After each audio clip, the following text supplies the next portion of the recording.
নমস্কার বন্ধুরা, প্রতিমা কুকিং হাউসে সবাইকে স্বাগত। আজ আমি বানাবো ওল কাতলার রেসিপি যদি ভালো লেগে থাকে লাইক কমেন্ট শেয়ার সাবস্ক্রাইব করে দিও, পাশে থাকা বেল আইকন প্রেস করে দিও, যে কোনো ভিডিও ছাড়ার সঙ্গে সঙ্গে নোটিফিকেশান পৌঁছে যাবে।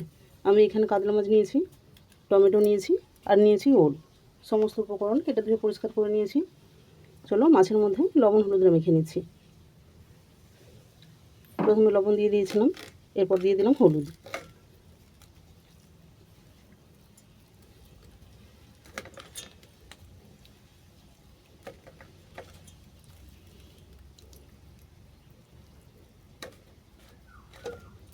লবণ হলুদটা ভালো করে মেখে নিলাম। এরপর দিয়ে দিলাম সরষের তেল। কড়ার মধ্যে সরষের তেলটা দিয়ে দিলাম। তেল গরম হয়ে যাওয়ার পর মাছটাকে উল্টো পাল্টে বাদামি করে ভেজে নিচ্ছি।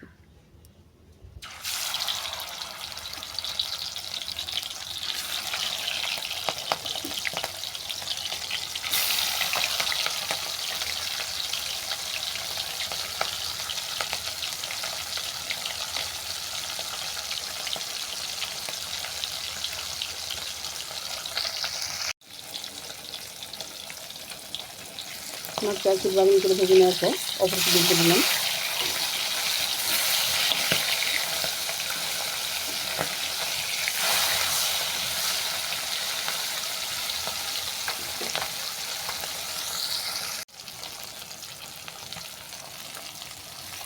মাছটা উল্টো পাল্টে বাদামি করে ভেজে নেওয়ার পর তেল থেকে উঠিয়ে নিলাম।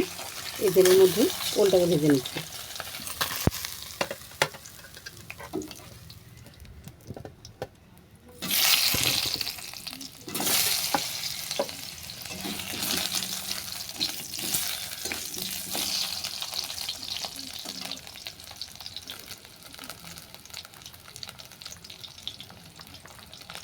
ওলের মধ্যে দিয়ে দিলাম অল্প করে লবণ।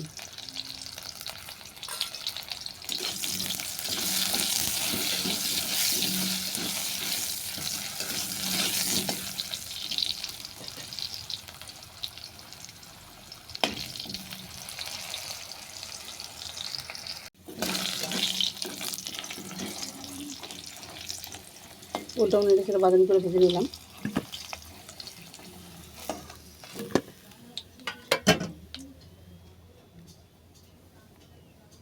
এরপর কড়ার মধ্যে দিয়ে দিলাম শুকনো লঙ্কা, দিলাম 5 ফোড়ন।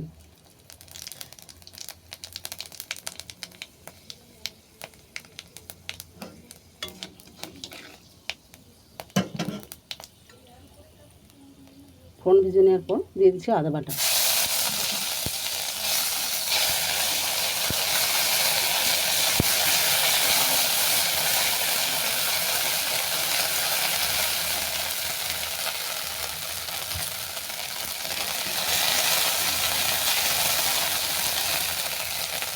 আদার কাঁচা গন্ধ চলে যাওয়ার পর দিয়ে দিচ্ছি তিল পোস্ত বাটা। তিল পোস্ত একসঙ্গে বেটে নিয়েছিলাম, সেটাকে দিয়ে দিলাম। এর সঙ্গে দিয়ে দিলাম টমেটো পেস্ট।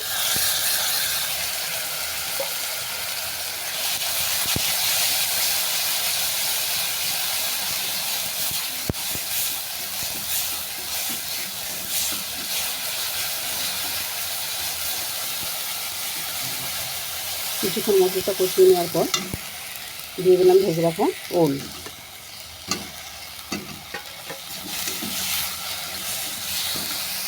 এর সঙ্গে দিয়ে দিলাম টমেটো কুচি।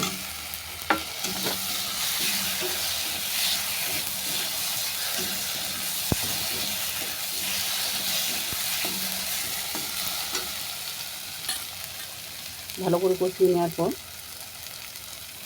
দিয়ে দিচ্ছি গুঁড়ো হলুদ,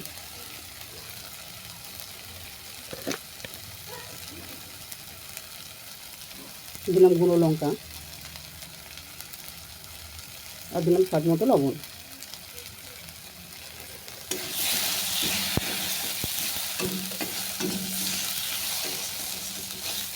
শুকনো মশলাগুলো ভালো করে মিশিয়ে নিলাম। এগুলো আর কষানোর দরকার নেই, শুধু মিশিয়ে নিলেই হবে। এরপর দিয়ে দিচ্ছি পরিমাণ মতো জল।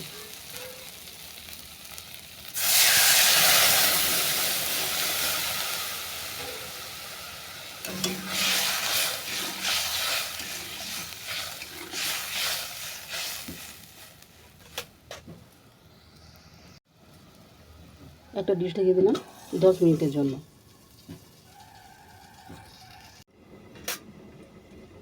এই রেসিপি বানাতে সমস্ত উপকরণ আমার যতটা প্রয়োজন ছিল আমি ততটাই নিয়েছি, যার যতটা প্রয়োজন সে ততটাই নেবে। 10 মিনিট পর চাপাটা খুলে নিলাম। ওল পুরোপুরি সেদ্ধ হয়ে গেছে। এরপর দিয়ে দিচ্ছি ভেজে রাখা মাছ।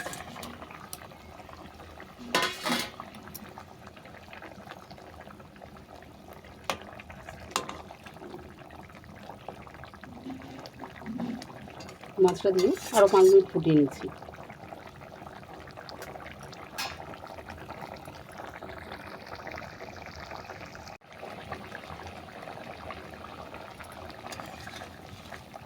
মাছটা দিয়ে আরও 5 মিনিট ফুটিয়ে নিয়েছি।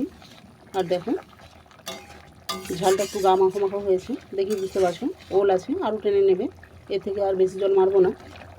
নামানোর আগে দিয়ে দিচ্ছি কুচানো ধনেপাতা।